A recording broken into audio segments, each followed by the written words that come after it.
लंकापति रावण के वध के बाद जब अयोध्यापति प्रभु श्री राम की कीर्ति दूर दूर तक फैल रही थी और वह मर्यादा पुरुषोत्तम कहलाने लगी थी, तब एक दिन महादेव शिव की इच्छा भी मर्यादा पुरुषोत्तम श्री राम से मिलने की हुई।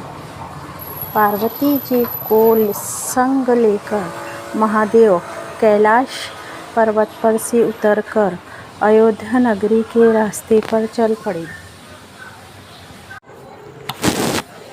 भगवान शिव और माँ पार्वती को अयोध्या देखकर श्री सीताराम जी बहुत खुश हुए।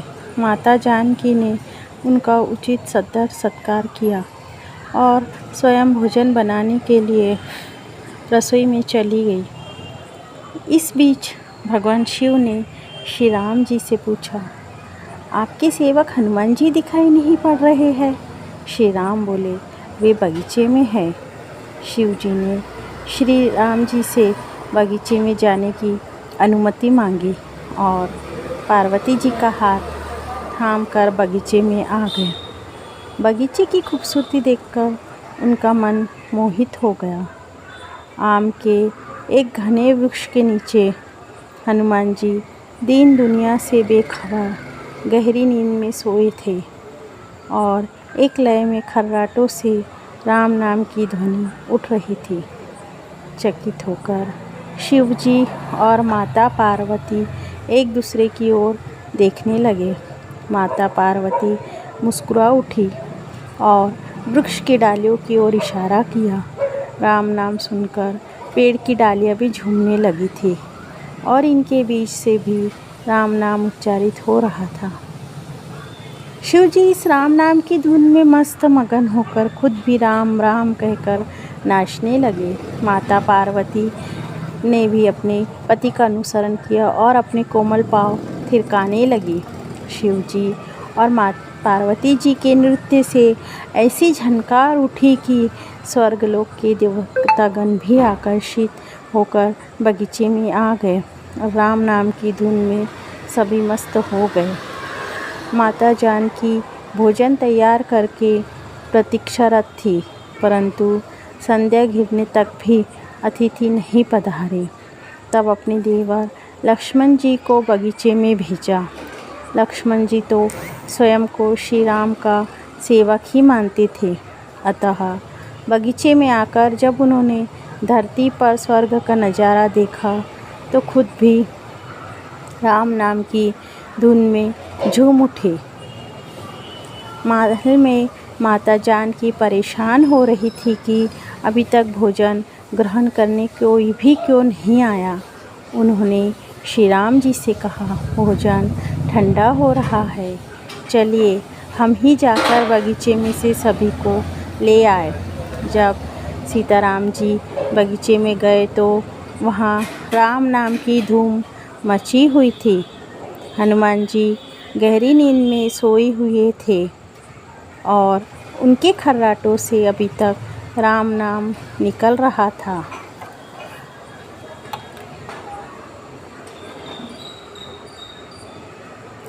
श्री सिया राम भाव विह्वल हो उठे। राम जी ने हनुमान जी को नींद से जगाया और प्रेम से उनकी तरफ निहारने लगे। हनुमान जी प्रभु को आया देख शीघ्रता से उठ खड़े हुए। नृत्य का समा भंग हो गया। शिव जी खुले कंठ से हनुमान जी राम भक्ति की सराहना करने लगे। हनुमान जी सकुचाए लेकिन मन ही मन खुश हो रहे थे।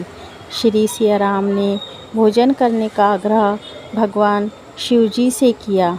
सभी लोग महल में भोजन करने के लिए चल पड़े। माता जानकी भोजन परोसने लगी।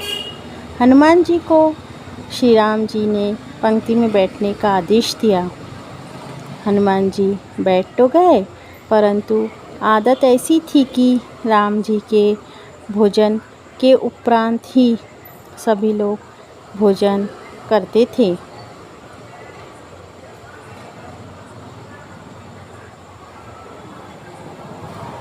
आज श्री राम के आदेश से पहले भोजन करना पड़ रहा था। माता जानकी हनुमान जी को भोजन परोसती जा रही थी, पर हनुमान जी का पेट ही नहीं भर रहा था। सीता जी कुछ समय तक तो उन्हें भोजन परोसती रही, फिर समझ गई इस तरह से तो हनुमान जी का पेट नहीं भरेगा।